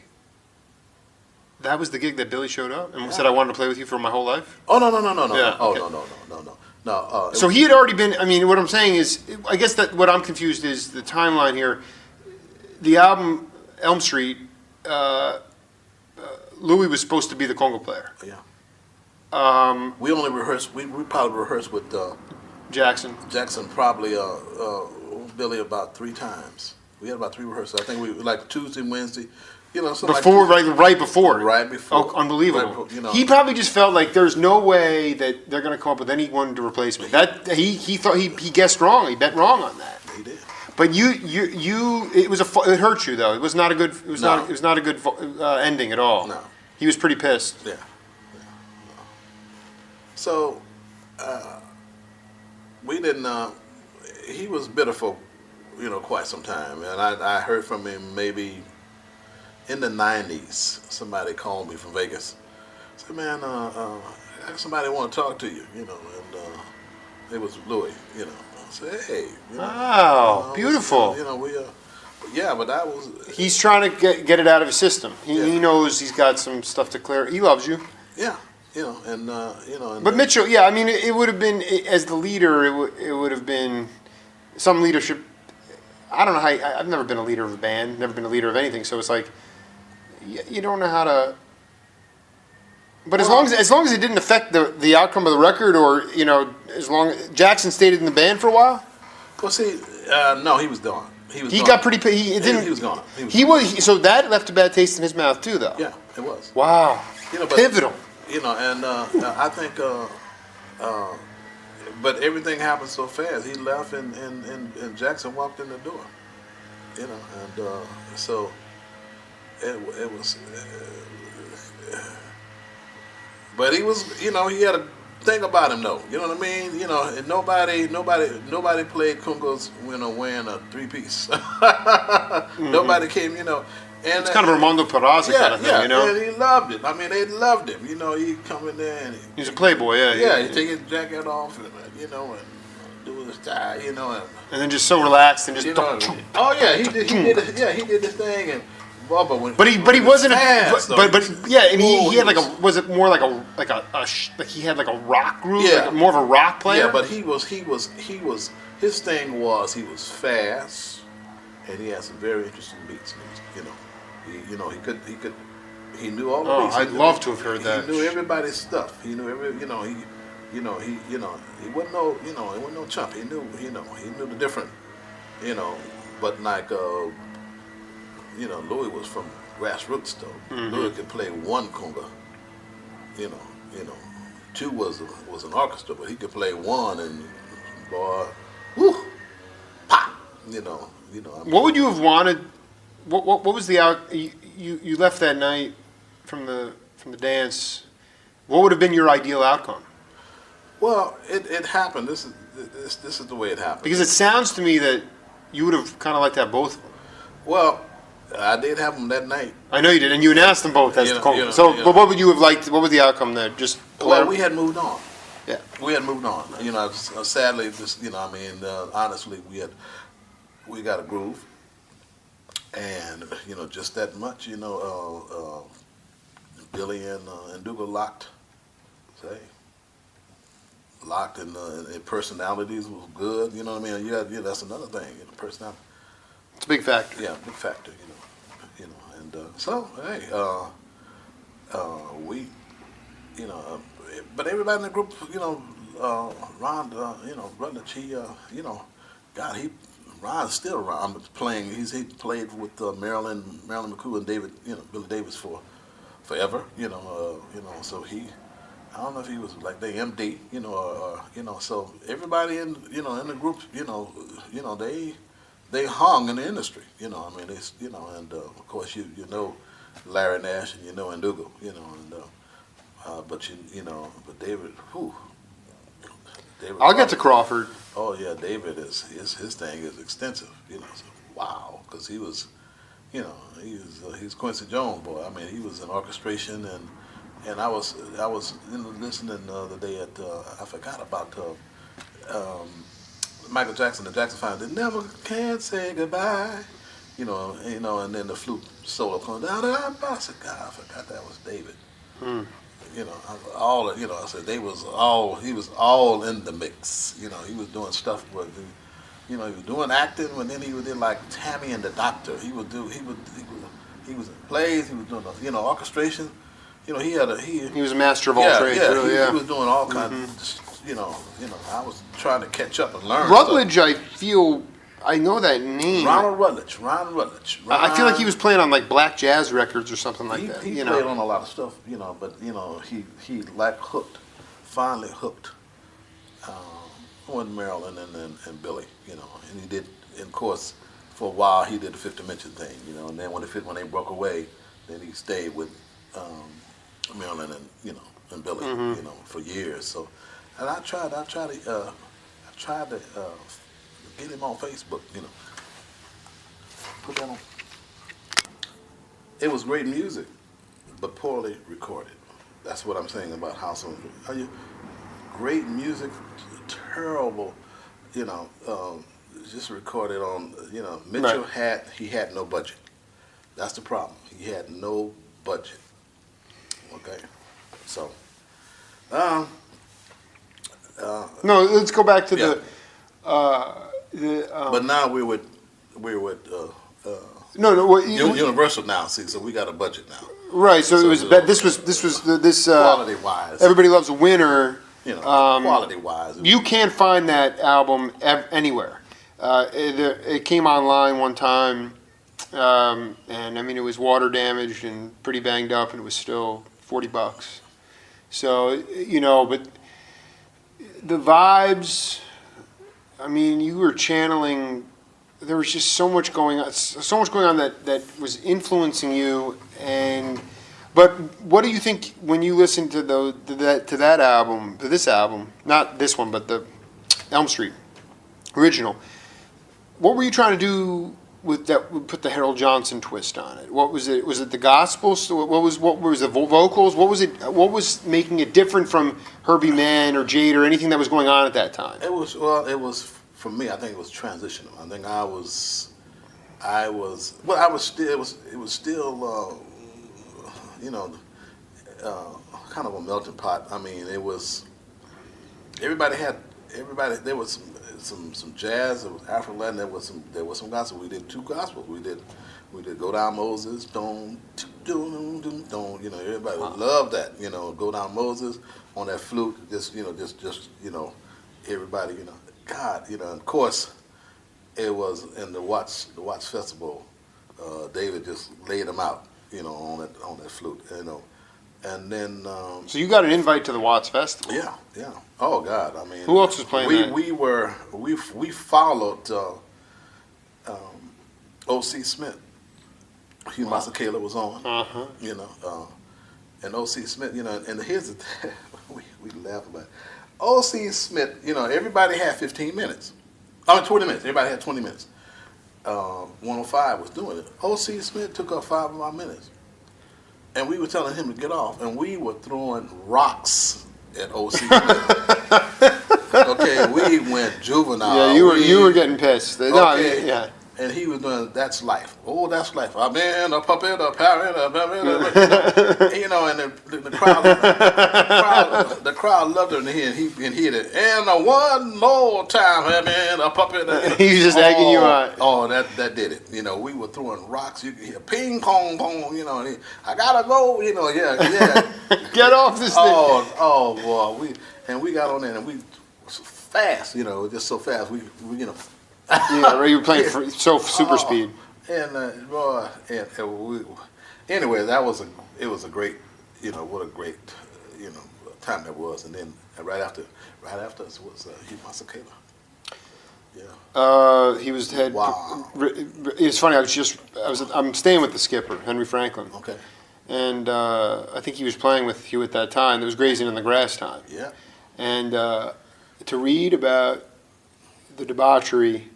Wow. I mean, you want to talk about, I don't even know how those animals even were able to stay alive. I mean, the amount of abuse, the substance abuse, the cognac, the cocaine, the partying. See, for us, but we were young kids, though. I'm not saying you guys were involved with that. No, I'm saying that's the one thing about... That was during that era. I mean, I was stunned when I was stunned. Henry told me, I said, out of any band... Willie Bobo or Masekela or Gene Harris, Freddie Hubbard, what band was the most partying? He goes Masekela by far, because they cut that gold album and they had so much money, and they were. But Hugh. I just read his autobiography. I mean, what amazes me is that he can even remember any of this stuff, and he's got an amazing memory. But yeah, you follow that. So there was the you had this African blend. It seemed like there was an awareness within the community to say, keep the roots of the music here. That's what I love about your stuff, is that it's just so percussive laden. And you said something before about the church. Just in general, what I find with jazz, I find it to be very brassy and very European now, and I don't know. Well, it is. I don't like the Afro Latin, the minority, the Chicano and Afro. And Europe is trying to claim it as their music. Well, that might be. They should only say that they are part of the melting pot. Yeah. It's not their music. To me, the classical strain is the perfection, the honing, the sort of linear quality is. It takes away. It's that rugged street, urban rhythm. It's the street rhythms that you guys grew up in those neighborhoods, seeing the street action, the street rhythm, and playing those rhythms with those guys that you could just sit in front of Mongo at the Lighthouse for hours watching him slam those. And a lot of people think that and really, you absolutely, it was on the West Coast. Mm-hmm. A lot of people, they always point to the East Coast. No. Well, there was a different kind of thing going on here, because on the East Coast you had the Palladium. Okay. Because you had Renee Tuzet playing the radio You had Tito Puente, and that's where Mongo and Willie Bobo came from. Yeah, Jader brought those guys to the West Coast. That's true. So That's the true. West Coast then had that cool, that California breeze. So it had its own thing Well, going. everybody was moving here, though. Yeah. You know, A lot of everybody- East Coast guys moved out here, that's right. Yeah, they were moving, and so they That's had right. relocated in, and so it was the sign of the times. I mean, it was just what a great time it was.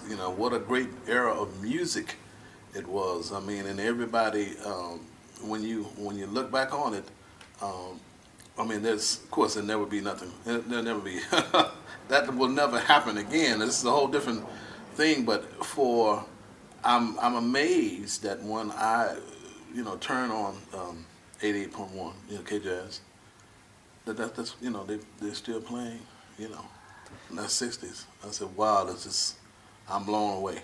Yeah, it holds up better today than it even Yeah. because it's. But remember, it left here and went to Europe, though. Well, Well, that's interesting. You just said that. I a lot of times, sometimes if we're in Phoenix and we're driving home to Tucson, I'll turn on 91.5, which is the NPR station in Phoenix, and they'll pick up KJazz in LA, and I'll hear a lot of the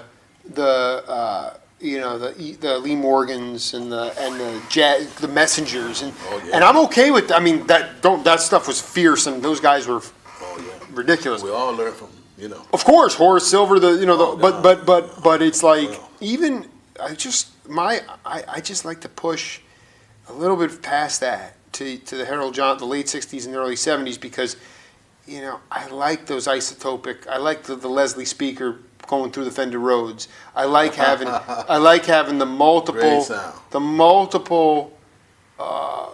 I mean, Great dude, sound.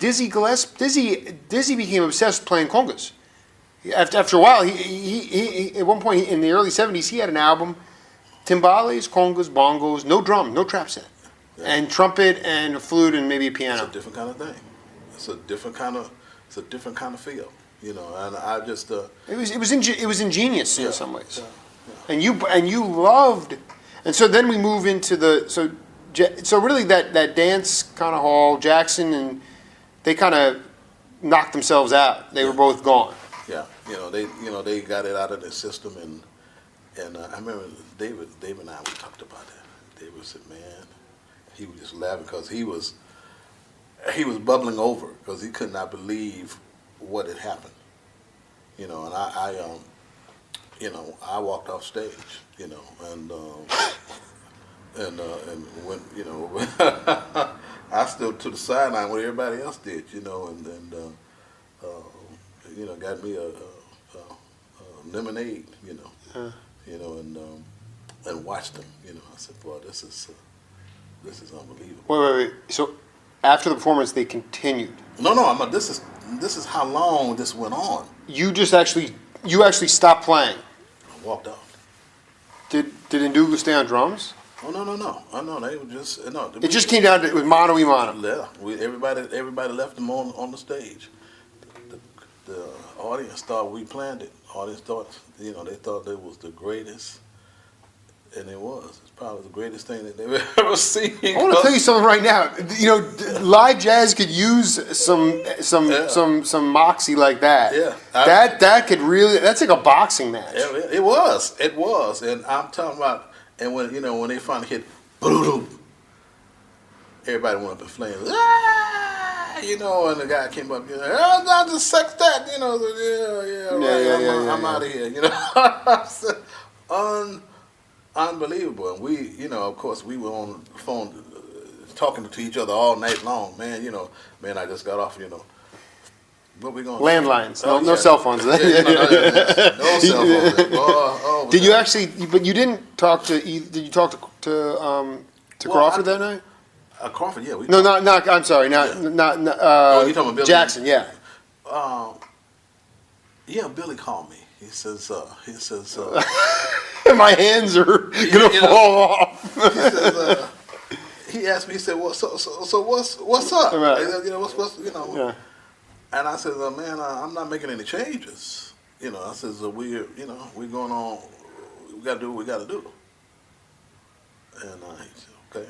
And you were about ready to cut the album. I mean, we can't, we ain't got no,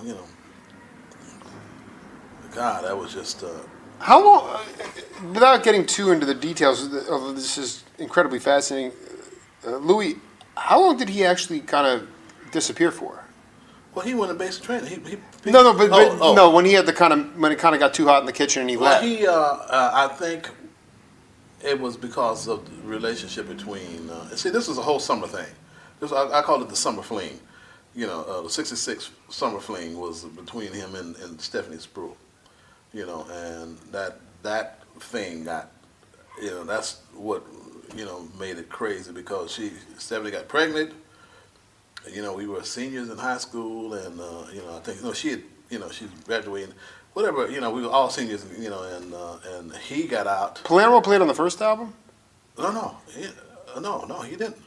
Is that when he left? Yeah, he So on the he first, played on nothing. He played on no recording. So He was playing. it was when Nash was carrying the bass, and you brought in Louis. That was the original quartet. That's a quartet. Right. And then never recorded. That first album was the one where he spaced. Yeah. And here comes the second recording, and he wants back in. Yeah. I see. Yeah. Strange. What a strange saga. Yeah. And see now, But that was the summer of love, and Yeah. things were done, and then he tweaked out. Yeah. But he became the superstar. He became, he had a following. Everybody loved Billy, and he was just straight head, no drama. He was just there to take care of business. I mean, he's from East Coast cat, I mean, what, where, when, what time. Right.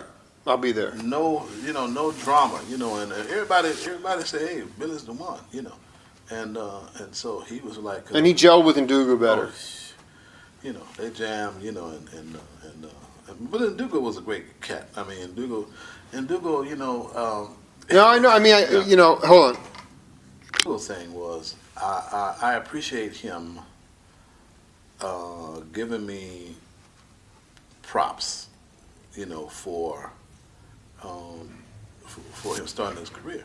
I mean, I heard another, he was on the radio one time, and I said, what, and I said, Ndugu, and he said, well, and I heard, and I started my career with the Harold Johnson Sextet, and blah blah blah. I said, oh, it was, high pop.